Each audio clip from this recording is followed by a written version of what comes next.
Anda telah diberitahu satu penipuan besar tentang manifestasi. Anda diberitahu untuk berfikir positif, untuk membuat papan visi, untuk mengulangi afirmasi berulang kali. Anda diberitahu bahawa jika anda hanya menginginkan sesuatu dengan cukup kuat, alam semesta akan memberikannya kepada anda. Namun, di sini anda berada, mungkin masih menunggu, masih berharap, masih merasakan jurang antara realiti yang anda inginkan dan realiti yang anda hidupi setiap hari. Mengapa? Kerana ajaran-ajaran ini, walaupun berniat baik, telah meninggalkan langkah yang paling penting. Langkah yang mengubah segala-galanya.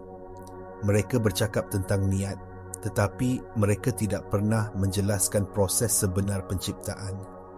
Mereka memberitahu anda untuk meminta, tetapi mereka tidak menunjukkan kepada anda bagaimana untuk menerima.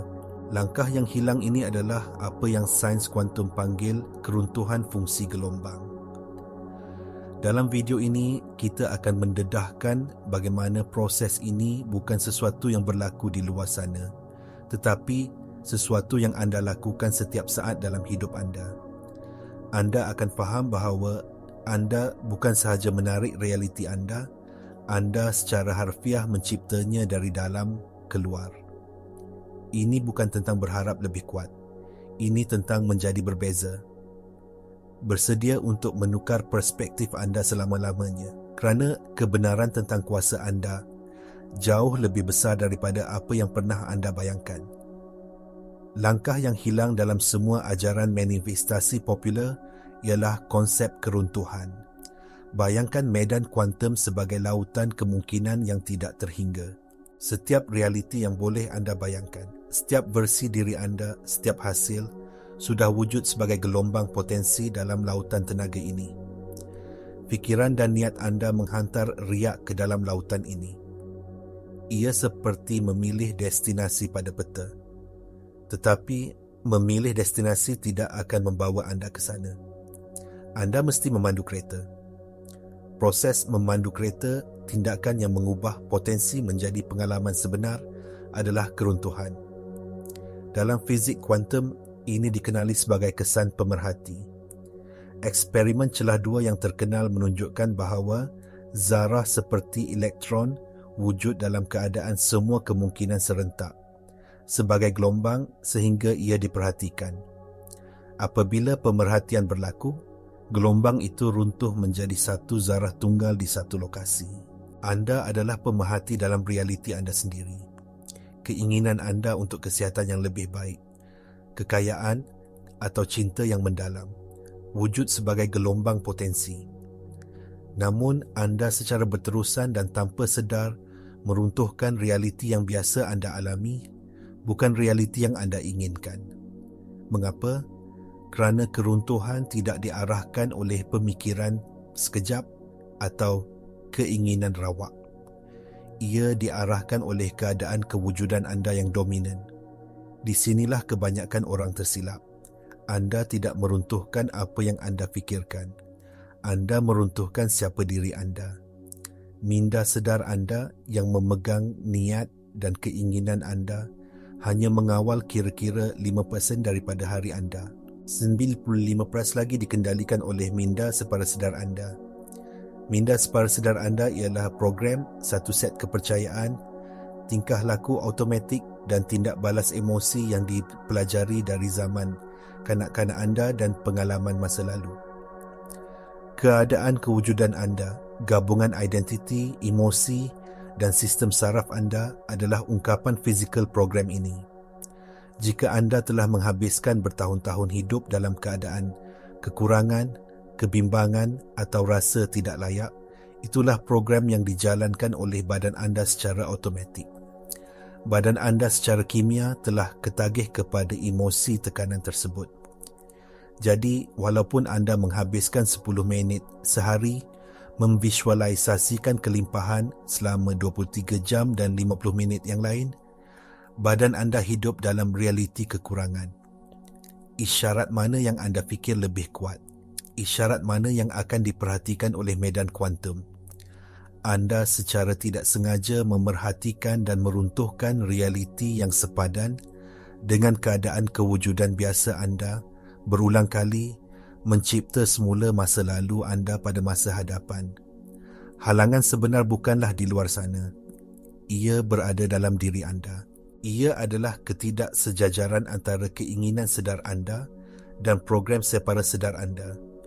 Oleh itu, bagaimana kita boleh mengarahkan keruntuhan ini dengan sengaja? Jawapannya terletak pada satu perkataan, koheren. Keruntuhan tidak berlaku secara rawak. Medan kuantum bertindak balas kepada isyarat yang paling jelas, stabil dan konsisten. Koheren ialah keadaan di mana fikiran, emosi dan badan anda berada dalam penjajaran yang sempurna, menyiarkan satu isyarat elektromagnet yang bersatu. Apabila fikiran anda tentang kekayaan disokong oleh emosi kelimpahan dan badan anda berasa santai dan selamat, anda menjadi isyarat koheren yang tidak dapat diabaikan oleh medan. Cabarannya bukanlah untuk berharap lebih kuat, tetapi untuk memegang keadaan kewujudan yang diingini cukup lama sehingga keruntuhan berlaku. Di sinilah prinsip teras muncul. Identiti mendahului manifestasi. Anda tidak mewujudkan apa yang anda mahu. Anda mewujudkan siapa diri anda. Untuk mengubah realiti luaran anda mesti terlebih dahulu mengubah identiti dalaman anda. Ini bermakna anda perlu mula berfikir, merasa dan bertindak seperti orang yang sudah memiliki apa yang anda inginkan sebelum ada bukti mengenainya dalam dunia 3D anda. Ajaran kuno memanggil ini sebagai mengambil rasa hajat yang tercapai. Neuroscience kini mengesahkannya. Apabila anda secara konsisten menjana emosi yang tinggi, seperti rasa syukur, kegembiraan atau kasih sayang, anda secara literal mengubah kimia otak dan badan anda. Anda mula memasang semula perkakasan saraf anda untuk mencerminkan realiti masa depan yang baru, menjadikannya keadaan kewujudan lalai anda. Amalan ini bukanlah tentang berpura-pura. Ia adalah tentang latihan. Anda sedang melatih semula badan dan sistem saraf anda untuk hidup dalam realiti masa depan itu pada masa sekarang. Mari kita bercakap tentang bagaimana untuk melakukan ini secara praktikal. Perkara pertama ialah mengawal sistem saraf anda. Apabila anda berada dalam mod kelangsungan hidup, tertekan, bimbang, takut, anda menyiarkan isyarat yang tidak koheren. Anda tidak boleh mencipta masa depan yang baru dari tenaga masa lalu. Pernafasan koheren adalah alat yang sangat berkuasa. Dengan memperlahankan pernafasan anda kepada sekitaran sekata, contohnya 6 saat tarik nafas dan 6 saat hembus nafas, anda menghantar isyarat keselamatan kepada sistem saraf anda, mengalihkannya dari mod simpatetik lawan atau lari kepada mod parasimpatetik rehat dan pulih. Ini mewujudkan asas koheren dalaman. Kedua, gunakan imajinasi anda bukan sebagai angan-angan, tetapi sebagai latihan. Apabila anda menutup mata dan benar-benar menghayati adegan realiti masa depan anda, otak anda tidak dapat membezakan antara apa yang nyata dan apa yang dibayangkan. Jika anda boleh membuat pengalaman dalaman lebih nyata daripada persekitaran luaran anda, badan anda akan mula bertindak balas seolah-olah peristiwa itu sudah berlaku. Rasakan kegembiraan, rasakan rasa syukur, rasakan kelegaan. Emosi inilah yang merupakan bahasa medan kuantum. Emosi ialah tenaga dalam gerakan. Apabila anda menggabungkan niat yang jelas dengan emosi yang tinggi, anda mencipta tanda tangan elektromagnet yang mula menarik realiti yang sepadan. Lakukan ini secara konsisten dan anda akan mula memasang litar saraf baru dan mengkondisikan badan anda secara emosi kepada minda masa depan anda. Sekarang mari kita mendalami konsep ini. Anda bukan hanya satu badan fizikal. Anda adalah medan tenaga yang beroperasi pada frekuensi tertentu. Setiap emosi mempunyai frekuensi getaran. Emosi seperti rasa malu, bersalah dan takut bergetar pada frekuensi yang sangat rendah. Emosi seperti cinta, kegembiraan dan rasa syukur bergetar pada frekuensi yang sangat tinggi.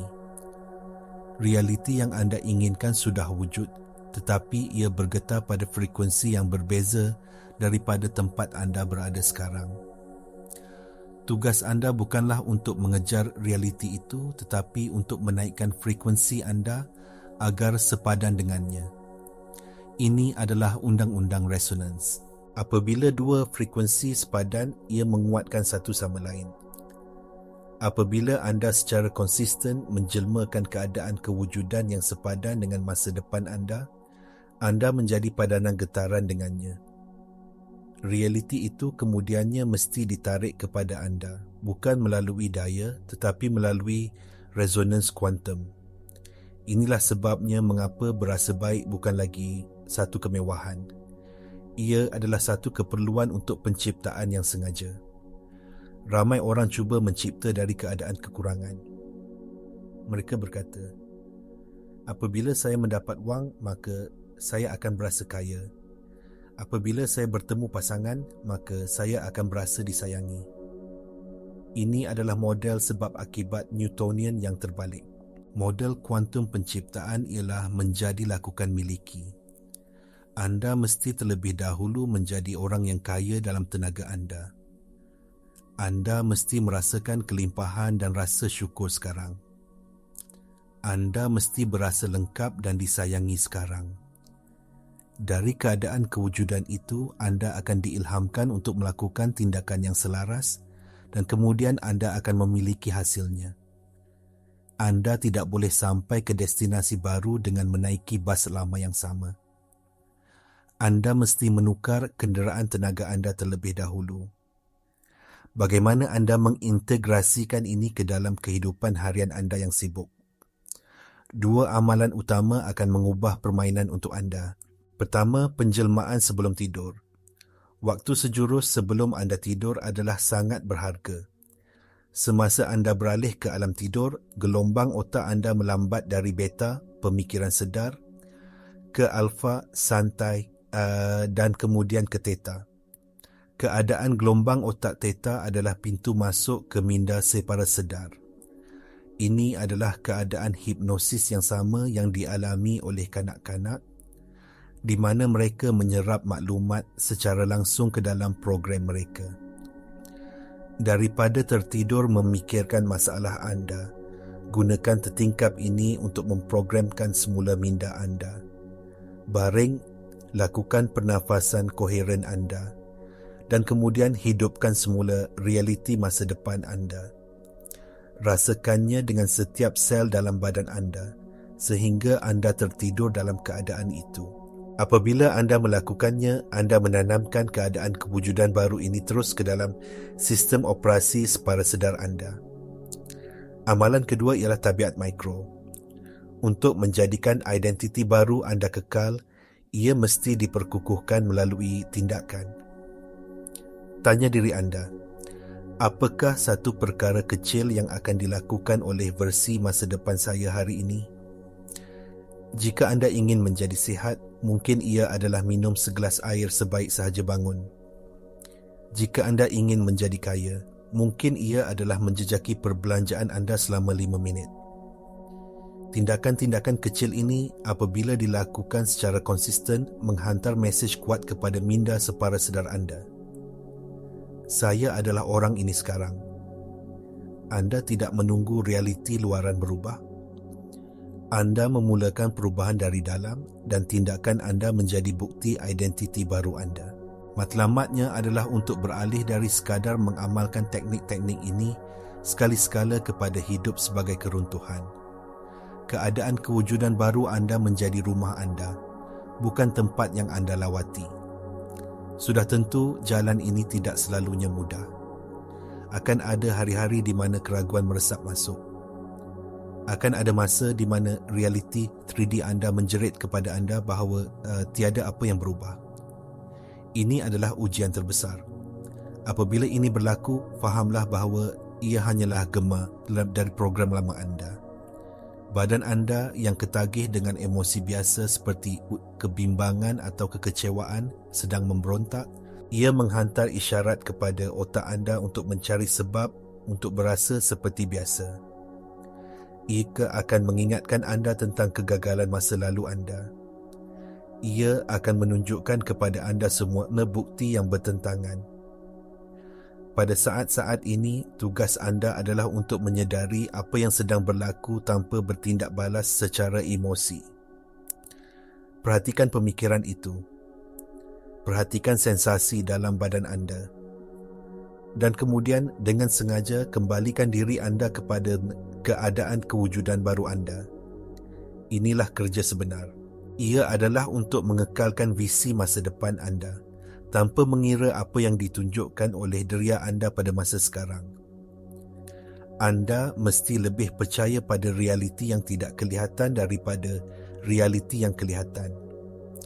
Setiap kali anda berjaya melakukan ini, anda melemahkan hubungan saraf yang lama dan menguatkan yang baru. Anda mengambil kuasa anda kembali dari persekitaran dan dari badan anda. Anda membuktikan kepada diri sendiri bahawa minda anda benar-benar mengawal jirim. Jangan menilai kejayaan anda berdasarkan hasil luaran. Nilaikannya berdasarkan berapa lama anda boleh mengekalkan keadaan dalaman yang anda inginkan. Kestabilan dalaman anda adalah satu-satunya ukuran yang penting, kerana apabila anda menstabilkan tenaga anda, realiti luaran tidak mempunyai pilihan selain berubah untuk memadankannya. Jadi kita kembali kepada idea teras. Manifestasi bukanlah satu tindakan sekali sahaja. Ia adalah proses yang berterusan. Anda sentiasa meruntuhkan satu realiti. Persoalannya bukan sama ada anda seorang pencipta. Persoalannya ialah apa yang sedang anda cipta. Adakah anda secara tidak sedar meruntuhkan realiti berdasarkan program masa lalu anda?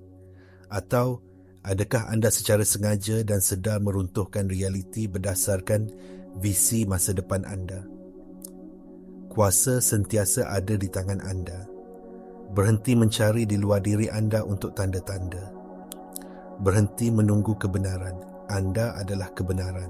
Anda adalah kuasa. Realiti yang anda cari tidak berada di suatu tempat di luar sana.